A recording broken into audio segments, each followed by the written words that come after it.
Welcome! In this session, we'll tackle an interesting problem from LeetCode, problem number 1738, titled Find kth largest XOR coordinate value. We'll explore the problem, break it down, and understand the approaches to solve it effectively. Let's dive in.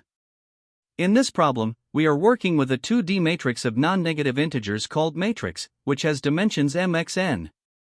Along with the matrix, we are given an integer k.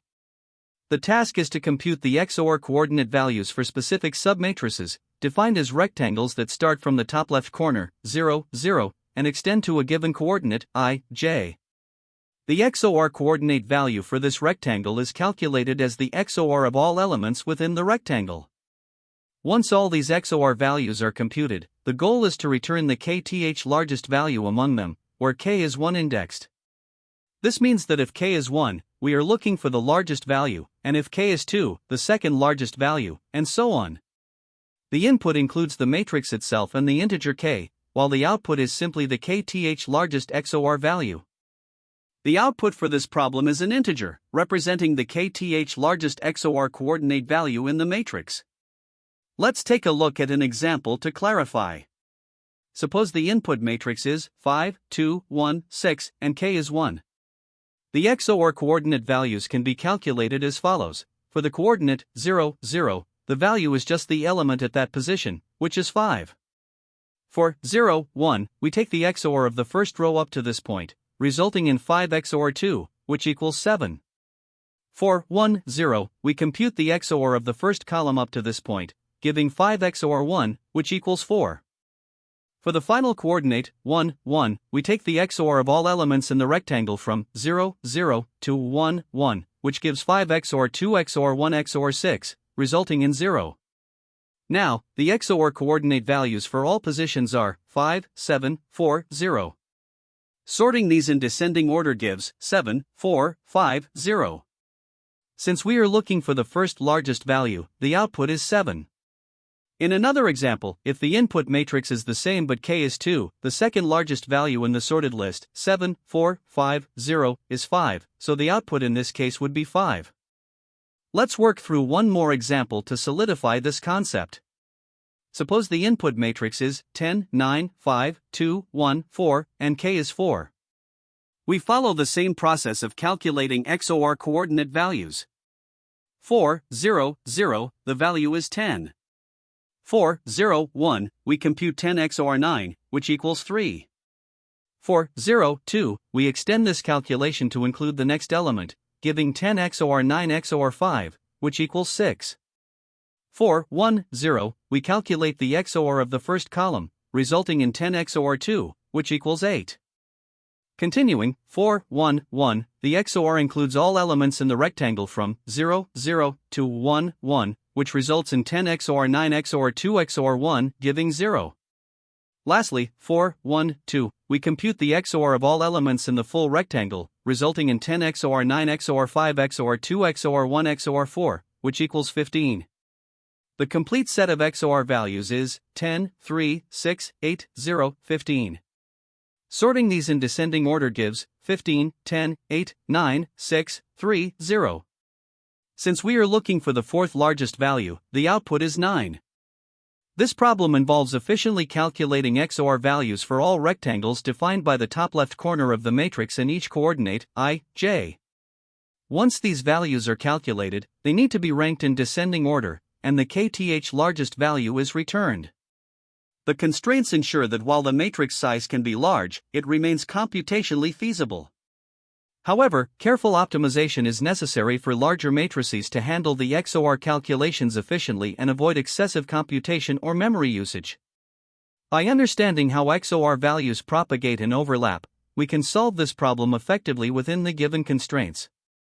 To approach this problem, we first need to consider a brute force solution. The intuition behind this approach is to calculate the XOR for all possible rectangles in the matrix that end at each cell, denoted by coordinates I, j. Essentially, for each cell, we compute the XOR of all elements in the submatrix starting from the top left corner, 0, 0, and ending at I, j. These XOR values are then added to a list, which we sort in descending order to find the kth largest element. However, this approach is highly inefficient. Computing the XOR for each submatrix involves iterating through its elements, which takes m*n operations per cell.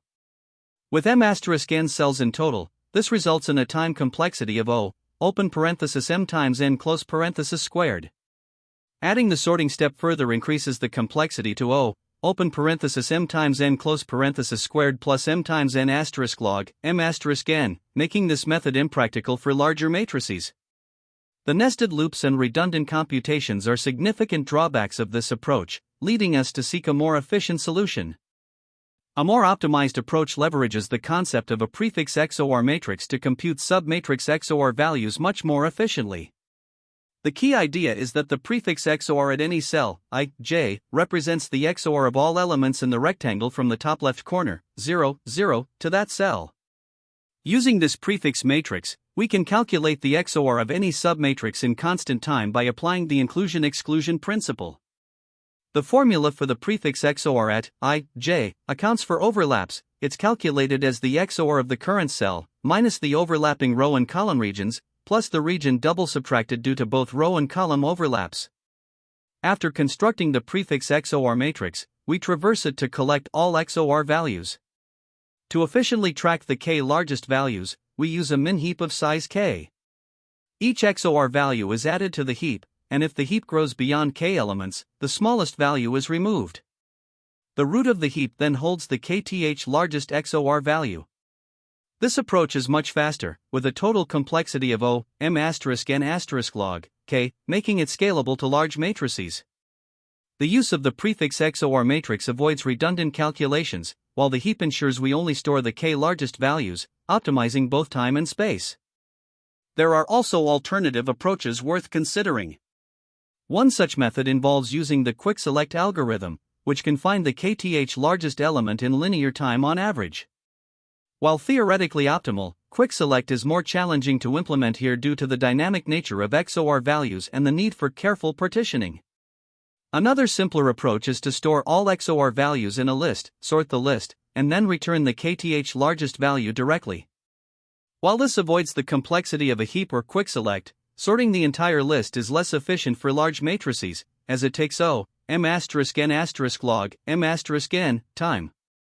Ultimately, we chose the optimized prefix XOR with a min-heap strategy. This approach strikes a balance between efficiency and implementation complexity. Using a heap ensures we only focus on the k largest values, reducing unnecessary memory usage. Meanwhile, the prefix XOR matrix eliminates redundant computations, making the solution efficient and scalable. While quick select might be marginally faster in theory, the added complexity and potential edge cases make it less practical for this problem. When comparing these approaches, the brute force method is clearly too slow and impractical for large inputs due to its quadratic complexity. Sorting all XOR values is simpler to implement but becomes inefficient for larger matrices because of its reliance on full sorting. The quick select algorithm, while optimal in theory, introduces significant complexity in implementation and is less robust in handling dynamic XOR calculations. The chosen prefix XOR with min-heap strategy stands out for its balance of efficiency, scalability, and simplicity. By leveraging the prefix XOR matrix, we achieve constant-time submatrix XOR calculations, drastically reducing redundant operations. The min-heap ensures that we track only the k largest values, avoiding the overhead of sorting or storing all XOR results. This combination makes the approach both robust and performant, particularly for larger constraints. The key insight here was recognizing the power of the prefix XOR matrix to simplify submatrix calculations and the heap to efficiently manage the k largest values, resulting in a scalable and practical solution. To tackle this problem, our goal is to find the kth largest XOR value in a grid of integers. The XOR value of a submatrix is calculated by performing the XOR operation on all elements within that submatrix. This means we need to consider every possible submatrix in the grid and determine their XOR values. The brute force approach to this problem involves iterating over all possible submatrices. Specifically, we start by selecting a top left corner for the submatrix, which we refer to as I1, J1.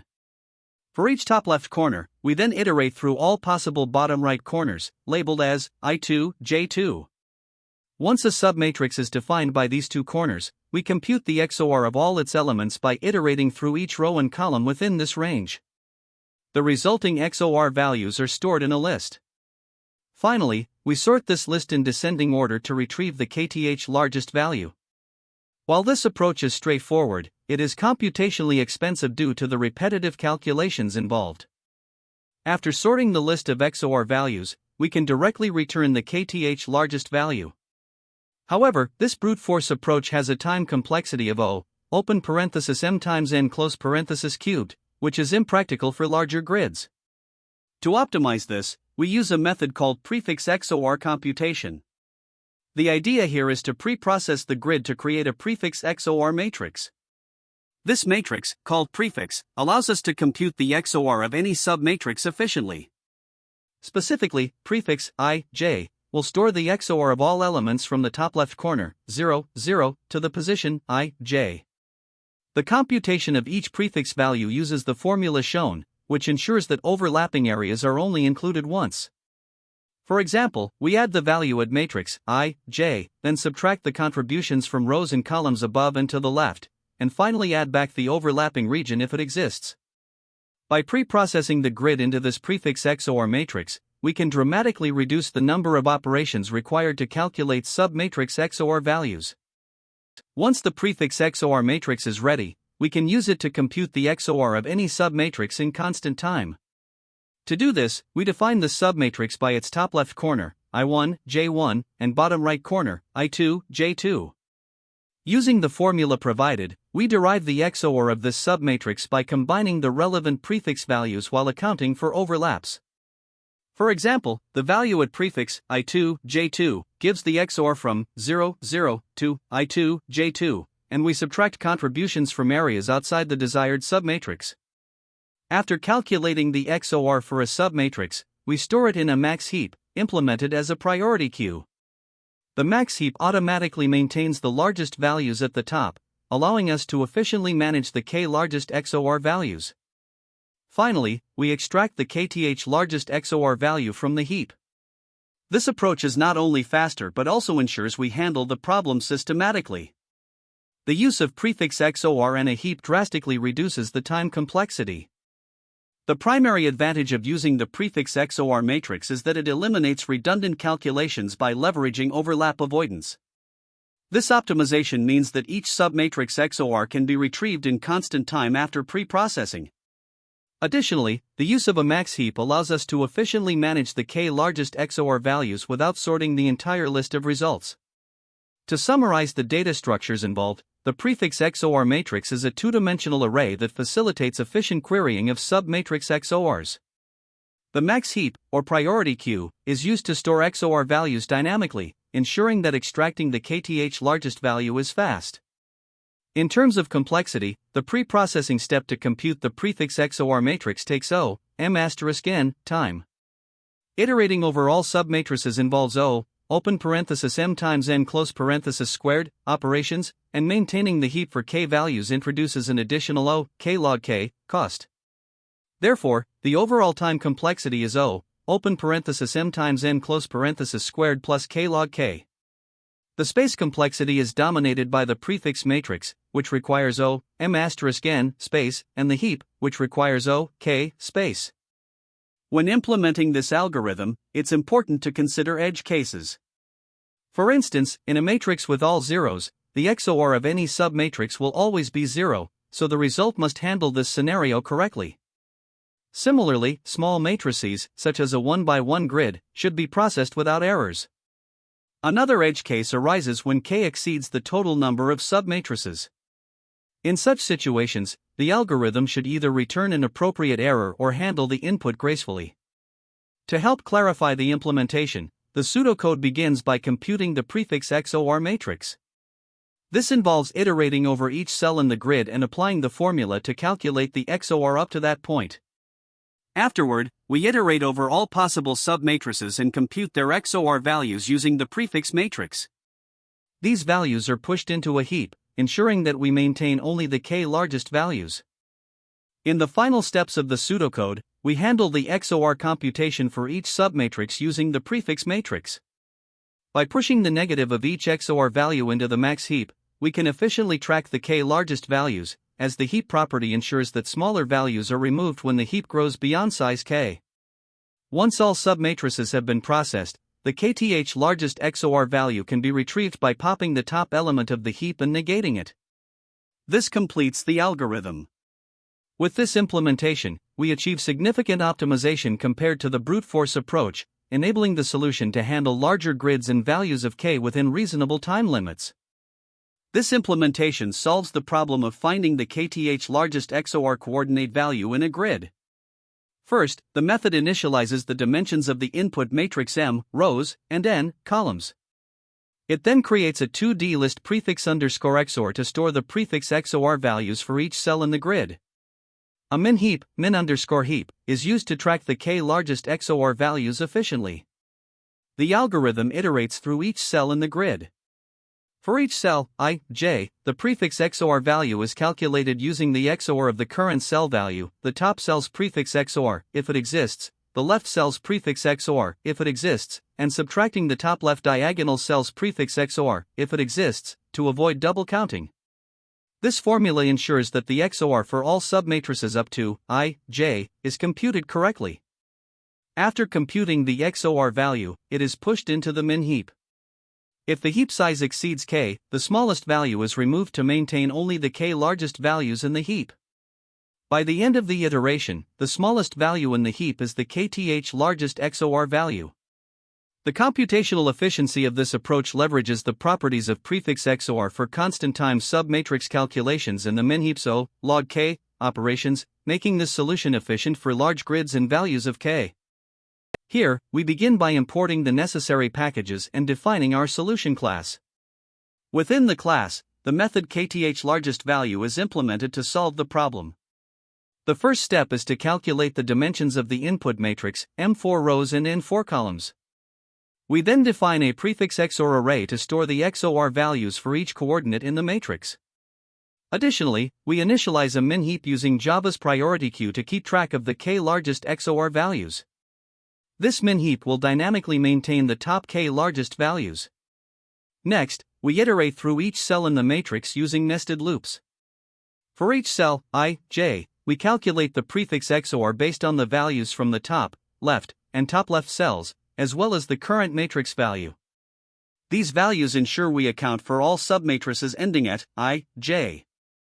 Once the prefix XOR is computed, we add it to the min heap. If the size of the heap exceeds k, the smallest value is removed to maintain only the largest k values in the heap. Finally, after processing all cells in the matrix and updating the heap, the smallest element in the heap, which is now the kth largest XOR coordinate value, is returned using minheap.peak. This completes the implementation. The use of the min heap ensures that we efficiently track the top k largest values without having to sort the entire list of XOR results, making the solution more optimal. The overall approach combines prefix XOR computation with heap-based selection to meet the problem's requirements effectively. To begin solving this problem, let's consider the given matrix and the value of k. The matrix is a 2x2 grid, and we need to find the second largest XOR coordinate value. First, we initialize the dimensions of the matrix, M and N, both as 2. We also create a prefix underscore XOR table of the same size, initialized to zeros, which will help us store intermediate XOR values for each cell. Additionally, we create an empty min heap, which will be used to keep track of the top k largest XOR values efficiently. Now, starting with cell 0, 0, we calculate its XOR value using its own matrix value in the formula, which involves combining values from adjacent cells. At this point, there are no preceding cells, so the calculation simplifies to directly taking the matrix value at 0, 0, which is 5. This value is stored in prefix underscore XOR 0, 0, and we add it to the min heap, which now contains just 5. Next, we process cell 0, 1. Here, the calculation incorporates values from the left cell, but since there are no top or top left cells, those values default to 0. Using the formula, we compute prefix underscore XOR 0, 1 as the XOR of the current matrix value 2 and the left value 5. This gives 7, which we then update in the prefix underscore XOR table at position 0, 1. The updated table now reads 5700. We push this new value, 7, into the min heap, which now contains 57. Moving to cell 10, the calculation involves the top cell's value, as there are no left or top left cells. Using the formula, prefix underscore XOR 10 is computed as the XOR of the current matrix value 1 and the top value 5. This results in 4, which is added to the prefix underscore XOR table at position 10, making it 5740. We push 4 into the heap, but since the heap exceeds k in size, we remove the smallest value, 4, reducing the heap back to 57. Finally, we calculate the XOR value for cell 1. This computation considers all three contributing values, the top, left, and top left cells. Using the formula, we XOR the current matrix value, 6, with the top value, 7, the left value, 4, and the top left value, 5. The result is 0, which we store in prefix underscore XOR 1. The table remains unchanged as 5740. We then push this value, 0, into the min heap, which temporarily becomes 075. Since the heap size exceeds k, we pop the smallest value, 0, leaving the final heap as 57. At this point, all cells have been processed. The result of this example is the smallest value in the min heap, which now contains the top k largest XOR values. Since we're looking for the second largest value, the answer is the smallest value in the heap, 5. This concludes the first example. Now, moving to a larger matrix, we follow the same approach. For the given 3 by 3 matrix, with k equal to 4, we initialize prefix underscore XOR as a 3 by 3 grid of zeros and an empty min heap. The dimensions m and n are set to 3. Using the same formula, we compute the XOR value for each cell, step by step, and update both the prefix underscore XOR table and the heap. As we process each cell in the larger 3 by 3 matrix, we calculate the XOR values using the formula, push them into the min heap, and ensure the heap size is maintained at k by removing the smallest value whenever it exceeds size 4. After processing all the cells, the prefix underscore XOR table is updated to reflect the calculated XOR values for each coordinate, resulting in 8, 11, 9, 14, 9, 0, 10, 3, 5. At the same time, the min heap ends up containing the 4 largest XOR values, which are 9, 9, 10, 11. The smallest value in the heap, 9, represents the 4th largest XOR coordinate value, which is the result for this example. Lastly, we examine a simple edge case where the matrix contains only one cell, with k equal to 1. Here, the prefix underscore XOR table is simply the matrix itself, as there are no other cells to combine with. The single value, 4, is added to the min heap, which contains only 4. Since k is 1, the largest XOR coordinate value is directly the only value in the heap, which is 4. This example highlights that the solution efficiently handles edge cases as well. To summarize, the key observations from this approach include the efficient computation of prefix XOR values using a compact formula, the use of a min heap to track the top k largest values, and the overall time complexity of O, m*n** log, k, making it well suited for larger matrices. The time complexity of our solution is determined by two key components, prefix XOR computation and heap operations. First, computing the prefix XOR values involves iterating through every cell in the matrix. Since there are m rows and n columns, this requires O, m**n iterations. For each cell, the prefix XOR is calculated using constant time operations, as it only involves accessing and XORing up to 3 values. So, the total cost of this step is O, m**n. Next, we have the min heap operations. As we process each cell, the current prefix XOR value is pushed into the heap, which requires O, log, k, time for a heap of size at most k. If the heap size exceeds k, we remove the smallest value, which is also an O, log, k, operation. Since these operations are performed for all m**n cells, the total heap-related complexity becomes O, m**n log, k.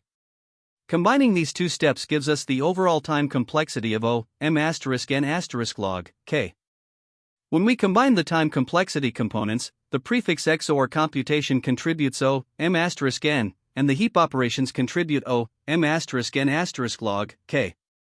Since the heap operations dominate, the overall time complexity simplifies to O, m*, n*, log, k. Now, let's analyze the space complexity. The total space usage includes the memory required for the prefix XOR matrix, the min heap, and the input matrix. First, we maintain a 2D array called prefix_XOR to store the XOR values for each cell. This array is the same size as the input matrix, so it takes O, m*, n space. Second, the min heap requires space proportional to k, as it stores at most k elements. This adds O, k, to the space complexity. Lastly, the input matrix itself does not contribute to auxiliary space since it is not modified during the computation. Therefore, the total space complexity is O, m*, n plus k. Summing up, the space complexity is O, m*, n plus k, which accounts for the prefix XOR matrix in the heap. Now, let's compare this with a brute force approach. In a naive solution, we would calculate the XOR values for all possible submatrices and store them in an array before sorting the array to find the kth largest value. This is extremely inefficient. The time complexity of this approach is O, m squared n squared, for iterating over all submatrices, and sorting the array of XOR values adds another O, t log, t, where t equals the number of submatrices, or O, m squared n squared. The total time complexity, therefore, becomes O, m squared times n squared plus t log, t. The space complexity of the brute force method is also much higher, as storing XOR values for all submatrices requires O, t, space, which is O, m squared n squared. This makes the naive approach infeasible for larger matrices. The optimized approach we've implemented significantly outperforms the brute force method. By leveraging the prefix XOR matrix in a min heap, we reduce the time complexity to O, m*, n*, log, k, compared to O, m squared n squared, in the naive solution. Similarly, the space complexity is reduced to O, m*, n plus k, as opposed to O, m squared n squared, in the brute force method. This makes the optimized solution far more scalable for larger input sizes. Moreover, the algorithm's best, average, and worst-case scenarios are consistent, as the number of cells processed and the heap operations remain uniform regardless of the input's distribution. The mathematical proof solidifies this. Prefix XOR computation is constant time for each cell, and heap operations scale logarithmically with k. Since these operations are applied uniformly across all m*, n cells, the overall complexity grows linearly with the matrix size and logarithmically with k, leading to O, m*, n*, log, k, time complexity. When working on this problem, there are several common mistakes to be aware of. First, it's easy to miscalculate the boundaries of submatrices, especially with off-by-one errors. For example, you might unintentionally include rows or columns that fall outside the intended range due to incorrect indexing. To prevent this, double-check that your submatrix calculations align properly with the indices, particularly when using prefix sums. Next, a brute force approach might seem like a straightforward solution for smaller test cases, but it becomes highly inefficient as the input size grows. Calculating the XOR for all submatrices without optimization leads to an impractical time complexity of O, n to the power of 4. Instead, you should aim to leverage optimized techniques like prefix XOR arrays to eliminate redundant computations. Additionally, some developers mistakenly sort all results to find the kth largest value. While sorting works, it's not the most efficient approach. Using a min heap of size k allows you to maintain the k largest elements with a time complexity of O, k log n, which is far more efficient for this type of problem. Another issue to watch out for is neglecting edge cases. For instance, if k is equal to the total number of elements, or if all elements are identical, your solution might behave unexpectedly. Submatrices with sizes like 1 by 1 are also common pitfalls.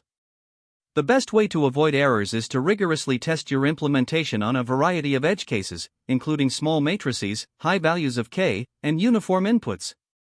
Additionally, misunderstanding the use of prefix XOR arrays can lead to incorrect results. Unlike prefix sums, XOR operations have unique properties that require careful boundary management.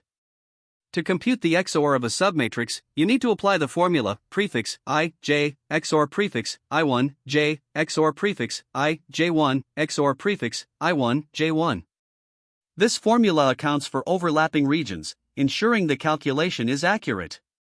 Revisiting the derivation of this formula can help solidify your understanding and avoid misuse. In technical interviews, optimization is a key focus area, particularly for matrix-based problems. Interviewers typically expect you to move beyond brute force and use pre-processing techniques like prefix sums or prefix XOR to reduce unnecessary computations. For KTH-largest problems, utilizing data structures like heaps is often a preferred approach. Demonstrating your ability to efficiently manage data with a heap showcases strong problem-solving skills. Another important aspect is understanding the properties of XOR itself. For example, XOR operations have unique behaviors, such as a to the power of a equaling 0 and a to the power of 0 equaling a. These properties can simplify your logic significantly if used effectively. Finally, always take time to discuss edge cases during an interview. Showing that you can anticipate and handle edge scenarios demonstrates a methodical and thorough approach, which is highly valued by interviewers. This problem also connects to several related problems that provide valuable practice. For example, LeetCode 973, k closest points to origin, involves using heaps to find k smallest or largest values, making it a great opportunity to refine your heap usage skills. Similarly, LeetCode 1248, count number of nice subarrays, focuses on subarray computations with specific constraints, which is conceptually similar to submatrix problems. LeetCode 363, max sum of rectangle no larger than k, is another closely related problem that involves finding submatrices under certain constraints and often relies on prefix sum techniques. Finally, LeetCode 215, kth largest element in an array, is a simpler variation where you find the kth largest value in a 1D array. These related problems can help reinforce the key ideas and techniques needed for solving this challenge effectively. There are several alternative approaches to solving this problem, each with its own trade-offs. One popular method uses prefix XOR combined with a min-heap. This approach involves pre-computing prefix XOR values for all submatrices and using a min-heap to maintain the k largest XOR values. It's efficient, with a time complexity of O, n cube log k, but requires additional memory for the heap. Another option is to use binary search combined with sorted results. Here, you pre-compute all possible XOR values, sort them, and then perform binary search to locate the kth largest value. While this method is easier to implement for smaller inputs, sorting all results has a higher time complexity of O, n squared log n, making it less suitable for large matrices.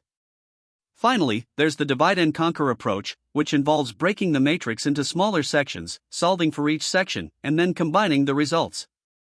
While this method offers theoretical improvements, it tends to be complex to implement and debug, so it's typically less favored in practical scenarios.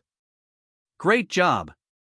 To wrap up, we summarized the key points of the problem: find kth largest XOR coordinate value, discussed the brute force approach, and highlighted the importance of optimized solutions using cumulative XOR. Remember to practice these concepts for a deeper understanding. Thanks again for watching, and see you next time. That's the end of this tutorial. I hope you found this explanation helpful for understanding the solution to this LeetCode problem.